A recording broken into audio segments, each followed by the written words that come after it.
یہ قاری صاحب کے جانے کے بعد آپ بھی سو گئے ہیں، جاگ رہے ہیں نا؟ شیخ رافت کو بتائیں گے کہ آپ جاگ رہے ہیں؟ انشاءاللہ شیخ رافت کی تلاوت سن کے ہم جائیں گے اور جاگتے ہوئے جائیں گے، کیونکہ ہم نے یہ نعرہ بلند کیا ہے کہ آج کی رات ماشاءاللہ حامدہ و مصلیہ اما بعد فاعوذ باللہ من الشیطان الرجیم بسم اللہ الرحمن الرحیم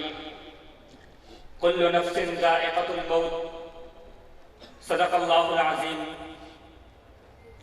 عجب قیامت کا حادثہ ہے کہ اشک ہیں آستی نہیں ہیں، عجب قیامت کا حادثہ ہے کہ اشک ہیں آستی نہیں ہے، زمین کی رونق اجڑ گئی ہے افق پہ مہر موبی نہیں ہے،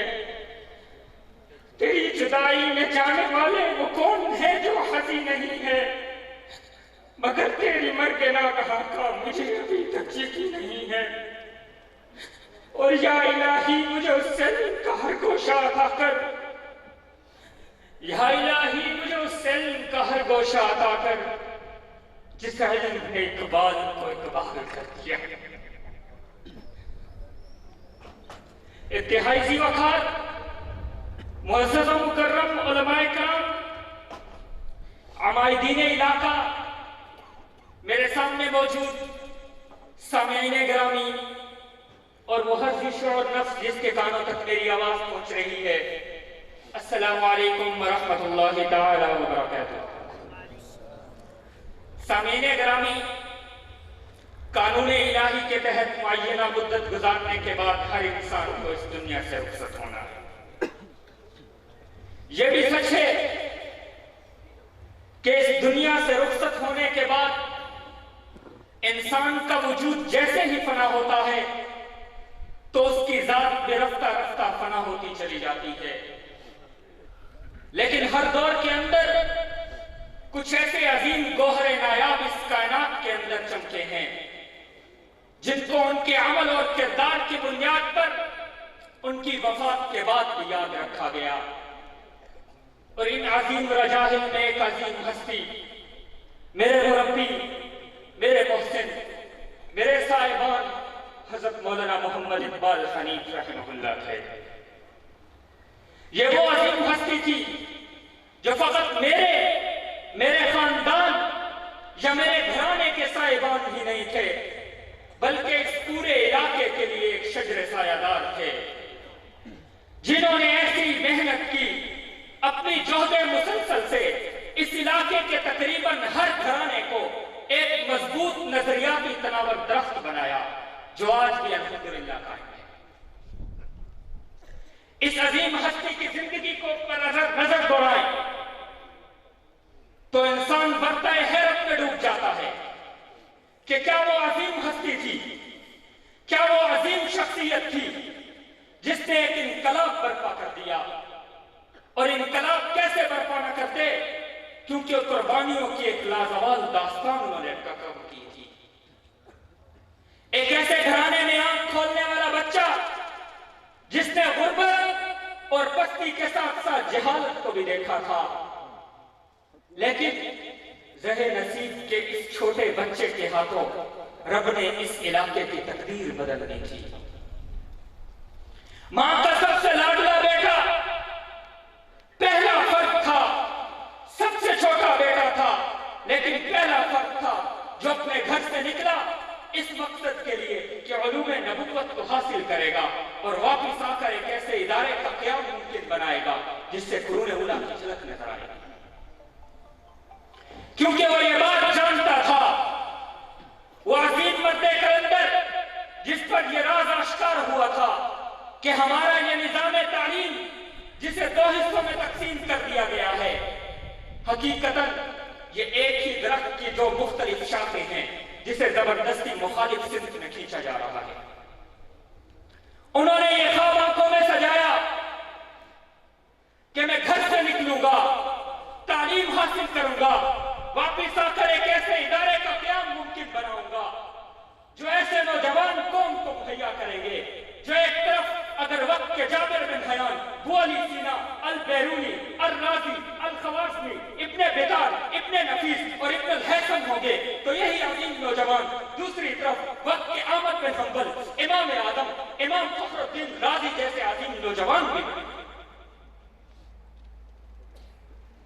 اور پھر وقت نے اس عظیم ہستی کو دیکھا.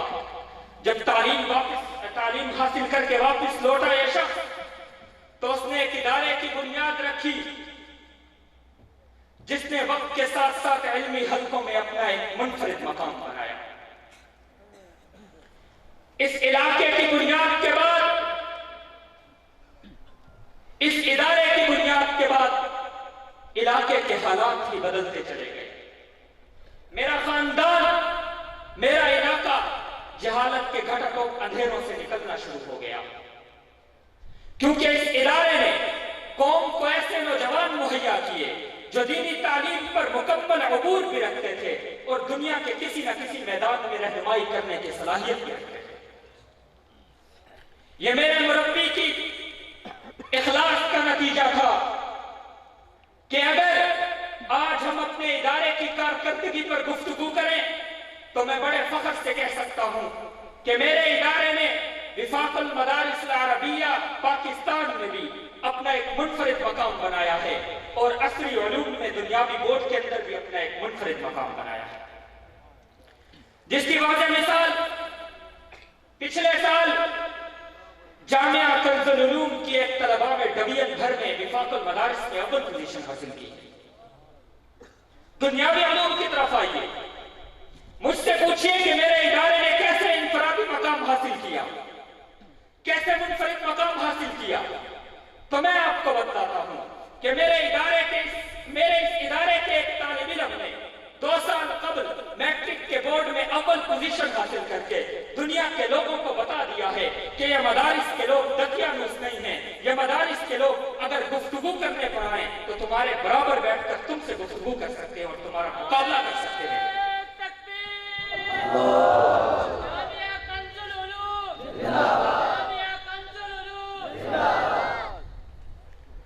حاضرین مجلس،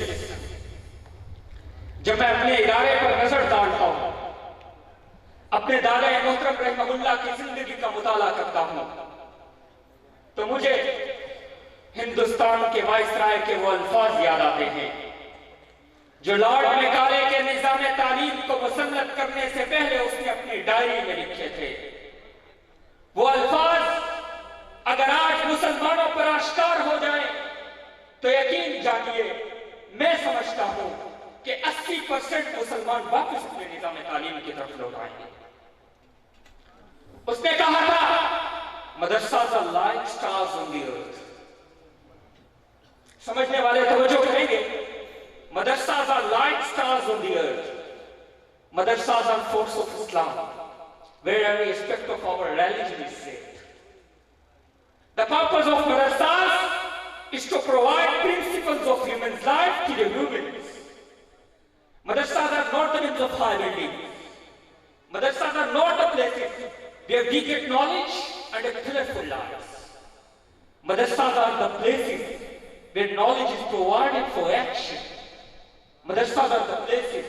where knowledge is provided for golden and cultured human. یہ الفاظ میرے نہیں ہیں، یہ اس ہستی نے کہے ہیں جس نے اپنا نظام تعلیم ہم پر زبردستی مسلط کرنا چاہا. خیر، میرے دادا محترم رحمہ اللہ کی زندگی کے مطالعے کے بعد میں اس نتیجے پر پہنچتا ہوں کہ میں اپنی قوم کو یہ درس دے سکوں کہ اگر ہم جہد مسلسل کے ساتھ، خلوص کے ساتھ اپنی منزل کی طرف گامزن ہوں تو ایک دن ہمیں منزل مل کر رہتی ہے. آخر میں وقت کے ماتھے پہ سجی شکوے کی دلیا کو دیکھتے ہوئے میں دادا محترم رحمہ اللہ کے متعلق علامہ اقبال کا صرف ایک شعر کہوں گا کہ ہزاروں سال نرگس اپنی بے نوری پہ روتی ہے، ہزاروں سال نرگس اپنی بے نوری پہ روتی ہے، مشکل سے ہوتا ہے چمن میں دیدور پیدا، حیات باقی ملاقات باقی. اللہ پاک اس نوجوان کے علم اور جوانی میں اور عمل میں اور تقوی میں برکتیں عطا فرمائیں، اور اللہ رب العزت بیٹے کو دادا محترم کے نقش قدم پر صحیح معنی چلنے کی توفیق عطا فرمائیں.